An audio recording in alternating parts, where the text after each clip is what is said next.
തുടങ്ങട്ടെ സാർ. നമസ്കാരം. മലയാളി വാർത്തയിലേക്ക് സ്വാഗതം. മുൻ മുഖ്യമന്ത്രി പിണറായി വിജയൻ ക്ലിഫ് ഹൗസിൽ നിന്ന് ഇറങ്ങിയിരിക്കുകയാണ്. അദ്ദേഹം ഒരു വാടക വീട്ടിലേക്ക് മാറിയെന്നതടക്കമുള്ള വിവരങ്ങൾ വന്നിരുന്നു. അപ്പോൾ നമ്മൾ ഒരുപാട് കാര്യങ്ങളുണ്ടെങ്കിൽ പോലും നമ്മൾ നോക്കാൻ പോകുന്ന ഇപ്പോൾ നമ്മൾ ചർച്ച ചെയ്യാൻ പോകുന്നത് പ്രത്യേകിച്ച് ഈ ഒരുപാട് വിവാദങ്ങളിൽ പെട്ടിട്ടുണ്ട് പിണറായി വിജയൻ എന്ന മുഖ്യമന്ത്രി, മുൻ മുഖ്യമന്ത്രി. അദ്ദേഹം ഒരുപാട് വിവാദങ്ങളിൽ പെട്ടിട്ടുണ്ട്.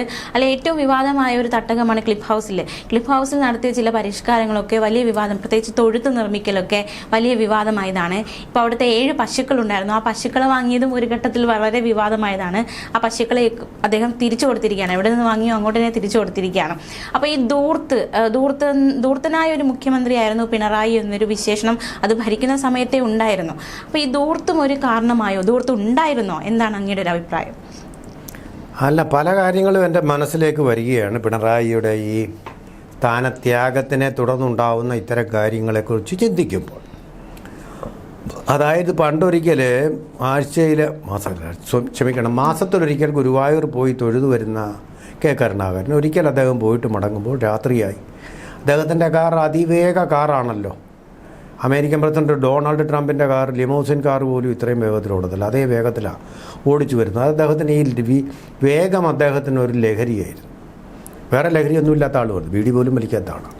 എന്നാൽ പണ്ട് വലിച്ചിരുന്നു. ജയിലിലൊക്കെ അദ്ദേഹം തൊഴിലാളി പ്രവർത്തകനായിട്ട് ജയിലിൽ കിടക്കുമ്പോൾ അദ്ദേഹം ബീഡി വലിക്കുമായിരുന്നു. പക്ഷെ പിന്നെ രാഷ്ട്രീയ ജീവിതത്തിലേക്ക് ഊർജ്ജസ്വലനായിട്ട് കടന്നു വന്നപ്പോൾ യാതൊരു ലഹരി ഉപയോഗിച്ചിരുന്നില്ല. അങ്ങനെ ഒരു മനുഷ്യൻ മാസം തോറും ഗുരുവായൂർ പോകും, തൊഴും തിരിച്ചു വരും. അങ്ങനെ വരുന്ന വഴിക്ക് പള്ളിപ്പുറത്ത് വെച്ച് കാറ് മറിഞ്ഞ് നടുവിന് വലിയ പരിക്ക് പറ്റി. ഒരു പ്രായം കഴിഞ്ഞത് വലിയ ആരോഗ്യമുള്ള ആളൊന്നും അല്ല അദ്ദേഹം. അപ്പോൾ അതിന് പരിഹാരമായിട്ട് ഡോക്ടർമാർ നിർദ്ദേശിച്ചത് ശരീരത്തിൻ്റെ ഫിസിയോതെറാപ്പിയുടെ ഭാഗമായിട്ട് ഒരു കുളത്തിൽ നീന്തുക എന്നുള്ള, കുളമൊന്നുമില്ല, നീന്തുക എന്ന് പറഞ്ഞാൽ നമ്മുടെ ശരീരത്തിന് വലിയ ഒരു എക്സർസൈസ്, വ്യായാമം മുറയാണ്. കാരണം വെള്ളത്തിൻ്റെ ഒരു ബോയിൻസി ഉണ്ട്. ആ ബോയിൻസിയിൽ ചെയ്യുന്ന വ്യായാമത്തിന് കുറച്ചുകൂടി ഇഫക്റ്റീവ്സ് ഉണ്ട്, ഫലപ്രാപ്തിയുണ്ട്.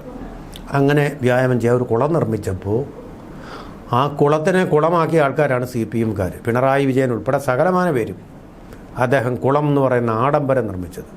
അദ്ദേഹം വീണ് ഡോക്ടർമാർ ഉപദേശിച്ച് പിന്നെ എൻ്റെ റോഡിലിറങ്ങി അല്ലെങ്കിൽ പൊതു നീന്തൽ കുളത്തിൽ പോയി കരുണാകരൻ അങ്ങനെ നീന്തി വ്യായാമം ചെയ്യാൻ പറ്റുമോ ഈ പ്രായത്തിൽ? മുഖ്യമന്ത്രിയല്ലേ, ആളുകൾ കൂടത്തില്ലേ, ഫോട്ടോ എടുത്ത് പത്രത്തിലെല്ലാം എടുത്തില്ലേ?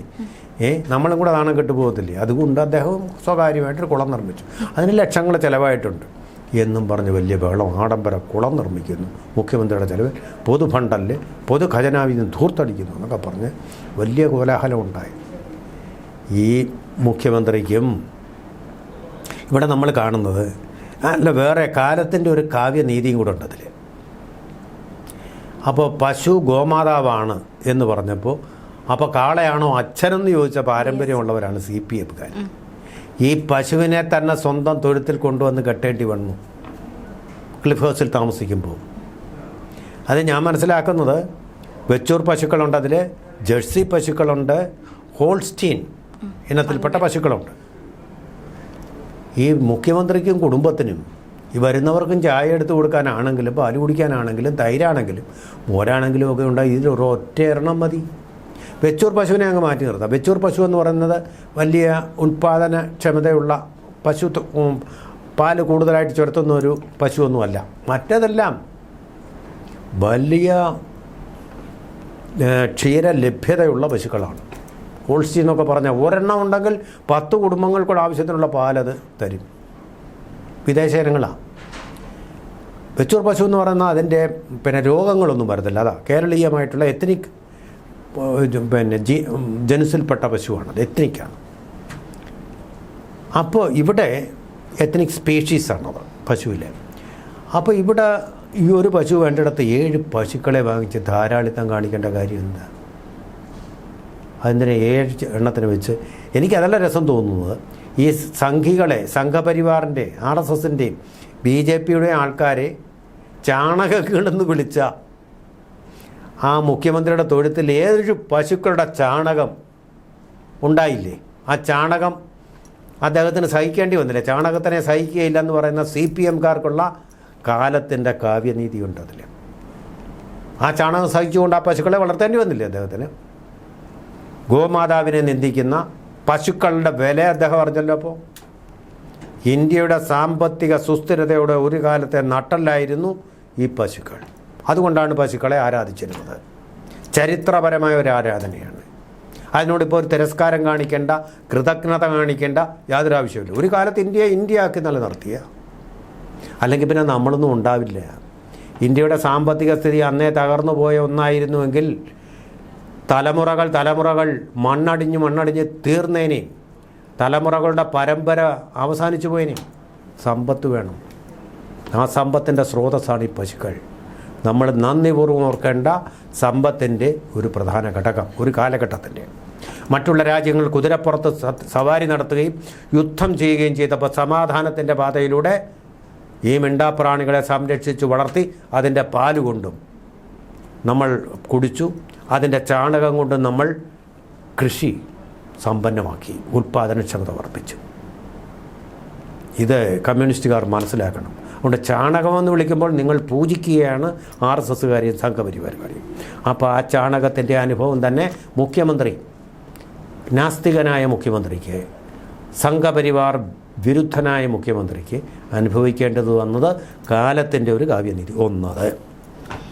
രണ്ട്, ഇത് ഞാൻ മനസ്സിലാക്കുന്നത് പുത്തൂരിലെ അവിടുത്തെ മൃഗസംരക്ഷണ ഫാമിൽ നിന്ന് കൊണ്ടുവന്നാണെന്നാണ് ഞാൻ മനസ്സിലാക്കുന്നത്.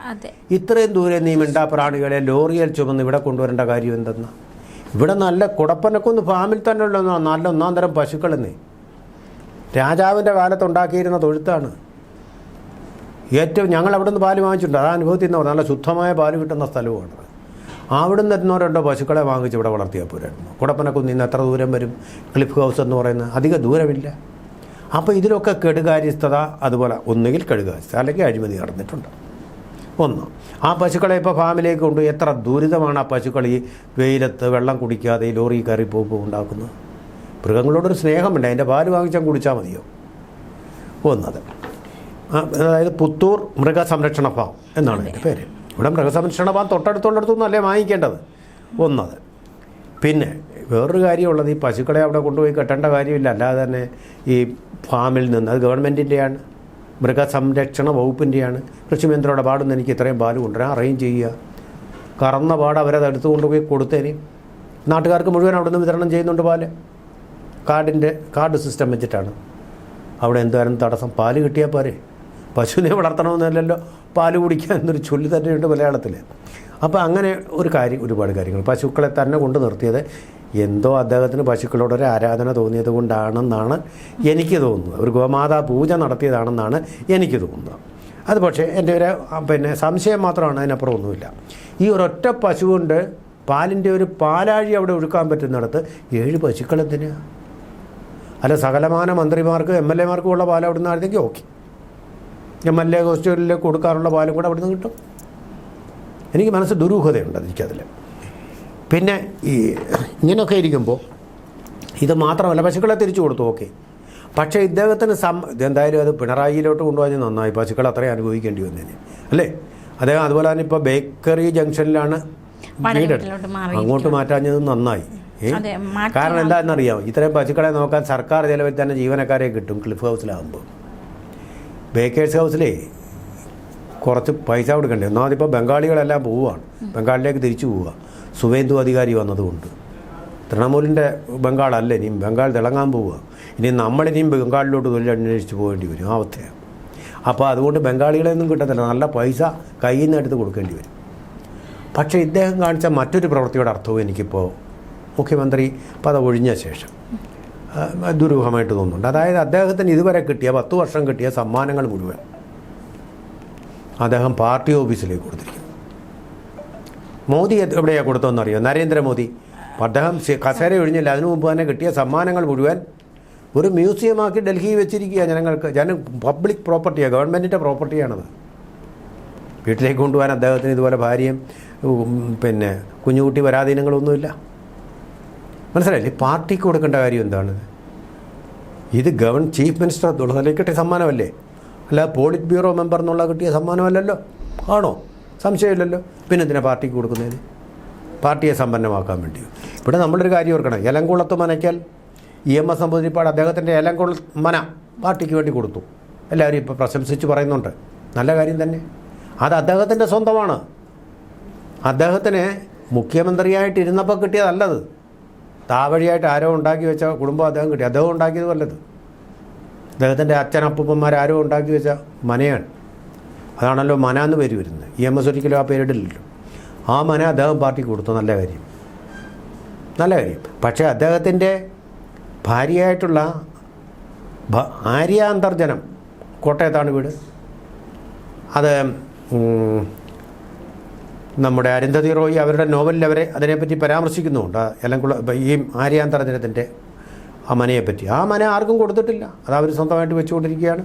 അവരുടെ ഞാൻ കണ്ടിട്ടുണ്ട്, കോട്ടയത്ത് പോയി കണ്ടിട്ടുണ്ട്. അവരുടെ ബന്ധുക്കൾ തന്നെയാണ് അവിടെ താമസിച്ചുകൊണ്ടിരിക്കുന്നത്. മനസ്സിലായില്ലേ? അപ്പോൾ അതിൽ ഗോഡ് ഓഫ് എന്താ എൻ്റെ പേര്, ലോർഡ് ഓഫ് ദി ഫ്ലൈസ് എന്നുള്ളതാണ് എൻ്റെ ഒറിജിനൽ പേര്. ലോർഡ് ഓഫ് സ്മോൾ തിങ്സ് അല്ലേ? Lord of small things. God of small things. അതൊരു മോഷണമാണ് ക്യാപ്ഷൻ, അതുകൊണ്ടാണ് ഞാൻ പറഞ്ഞത്. ലോർഡ് ഓഫ് ദി ഫ്ലൈസ് എന്നാണ് ഒറിജിനലായിട്ടുള്ള നൊബേൽ സമ്മാനം കിട്ടിയ കൃതിയുടെ പേര്, വില്യം ഗോൾഡിങ്ങിൻ്റെ. ആ പേര് അനുകരിച്ചുകൊണ്ടാണ് ഇങ്ങനെ ഒരു പേര് അരുന്ധതി റോയ് എടുത്തിട്ടുള്ളത്. അതിനകത്ത് ഇത് പരാമർശമുണ്ട്. അവിടെ താമസിക്കുന്ന ആൾക്കാർ ആര്യാന്തർജനത്തിൻ്റെ ബന്ധുക്കൾ. അതാർക്കും കൊടുത്തിട്ടില്ല, പബ്ലിക് പ്രോപ്പർട്ടി ആക്കിയിട്ടുമില്ല. പക്ഷേ ആ നോവലിൽ പറഞ്ഞിരിക്കുന്ന ഇതെന്തോ എടുത്ത് കൊടുത്തു എന്നൊക്കെ പറഞ്ഞ പരാമർശങ്ങളുണ്ട്. അത് തെറ്റാണ്. ഫാക്ച്വലി നോവലിലെന്തും പറയാം, ഭാവനയല്ലേ. ഇതിനകത്ത് ഫാക്ച്വലായിട്ട് തരാറാണ്. എന്തായാലും ശരി. അപ്പോൾ അങ്ങനെയൊക്കെ ചെയ്യുന്നത് ഒരു മുഖ്യമന്ത്രി പദത്തിന് യോജിച്ചതാണ്.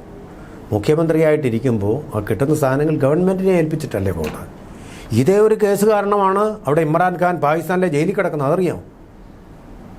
അദ്ദേഹത്തിന് കിട്ടിയ സമ്മാനങ്ങൾ മുഴുവൻ അദ്ദേഹത്തിൻ്റെ വീട്ടിൽ കൊണ്ടുപോയെന്നും പറഞ്ഞാണ് പിടിച്ച് ജയിലിലിട്ടിരിക്കുന്നത്. കേസ് അതാണ്. അപ്പോൾ ഇതൊരു ക്രിമിനൽ കുറ്റമാണ് ശരിക്കും പറഞ്ഞു കഴിഞ്ഞാൽ ചെയ്തിരിക്കുന്നത്. അതുമാത്രമല്ല, ഗൺമാന്മാരെ തിരിച്ചു അയച്ചിട്ടില്ല എന്ന ആരോപണം കൂടി കഴിഞ്ഞ ദിവസങ്ങൾ ഉയർന്നിരുന്നു. ഇപ്പോൾ അദ്ദേഹം കാവൽ മുഖ്യമന്ത്രിയാണ്. അപ്പോൾ എങ്കിൽ പോലും 1-2 ഗൺമാന്മാർ മതി. പക്ഷെ ഇപ്പോൾ അവരെ ആരെയും തിരിച്ചയച്ചിട്ടില്ല. ഒരുപാട് മന്ത്രിമാർ ഇനിയും ഗൺമാന്മാരെ തിരിച്ചയക്കും. അതിനൊരു കാര്യമുണ്ട്. അതിന് ഞാൻ മുഖ്യമന്ത്രിയെ കുറ്റപ്പെടുത്തില്ല, കോൺഗ്രസിനെ കുറ്റപ്പെടുത്തത്തുള്ളൂ. കാരണം still he is the care taker chief minister. He needs protection. ആ അവസരം ഉണ്ടാക്കി കൊടുത്ത ആരാ? കോൺഗ്രസ്സുകാർ. അനിശ്ചിതമായിട്ട് നീണ്ടുപോകല്ലേ മുഖ്യമന്ത്രി പദത്തിന് അടിപിടി കടിപിടി കസേരയ്ക്ക് വേണ്ടിയുള്ള കസേര കളി നടന്നുകൊണ്ടിരിക്കുകയല്ലേ. അത് മുഖ്യമന്ത്രിയെ കുറ്റം പറഞ്ഞിട്ട് കാര്യമൊന്നുമില്ല. അതിൽ ഞാൻ മുഖ്യമന്ത്രിയെ സപ്പോർട്ട് ചെയ്യുന്നു. പുള്ളി as a caretaker chief minister to he needs full protection. സ്റ്റേറ്റിൻ്റെ ഹെഡ് ഓഫ് ദി ഗവൺമെൻറ്റാണ്. Still he's caretaker. ആ പദവി കാരണം വേറൊരാൾ വരുന്നവരെ ആ പദവിയിൽ സൂക്ഷിക്കാൻ ഗവർണർ അദ്ദേഹത്തോട് പറഞ്ഞിരിക്കുക. അവിടെ മിസ്റ്റേക്കൊന്നുമില്ല. ഗൺമാൻ വേണം. പക്ഷേ ഇദ്ദേഹത്തിന് മാനസികമായിട്ട് വലിയൊരു ഭയമുണ്ടായിരുന്നു എന്നാണ് പറയുന്നത്. ആരോ തന്നെ കൊല്ലും എന്നൊരു പേടി, ഒരന്ധവിശ്വാസം അദ്ദേഹത്തിനുണ്ടായിരുന്നാണ് പറയുന്നത്. അത് 40 വാഹനങ്ങളുടെ അകമ്പടിയോടുകൂടി അദ്ദേഹം സഞ്ചരിച്ചിരുന്നതിൻ്റെ പ്രധാന കാരണം അതാണ്. ഇപ്പോൾ EK നായനാണെങ്കിൽ പുഷ്പം പോലെ പറഞ്ഞു, എന്താ നിൻ്റെ ഗവൺമെൻറ് നീ എന്തിനെ പോയി വീട്ടിലിരിക്കുന്നു പറഞ്ഞു. ഇദ്ദേഹത്തിന് ആ ധൈര്യമില്ല. അദ്ദേഹം വളരെ പരുഷമായിട്ടുള്ള വാക്കുകൾ പറയുന്നെങ്കിലും ധൈര്യത്തിന് എന്തോ ഒരു ചോർച്ച സംഭവിച്ചിട്ടുണ്ട്. അതുകൊണ്ടാണ് 40 വാഹനങ്ങളുടെ അകമ്പടിയുടെ ഒരു സംരക്ഷണം അദ്ദേഹം തേടുന്നതെന്നാണ് എനിക്ക് ചില അഭിജ്ഞ വൃത്തങ്ങളിൽ നിന്ന് മനസ്സിലാവുന്ന കാര്യം.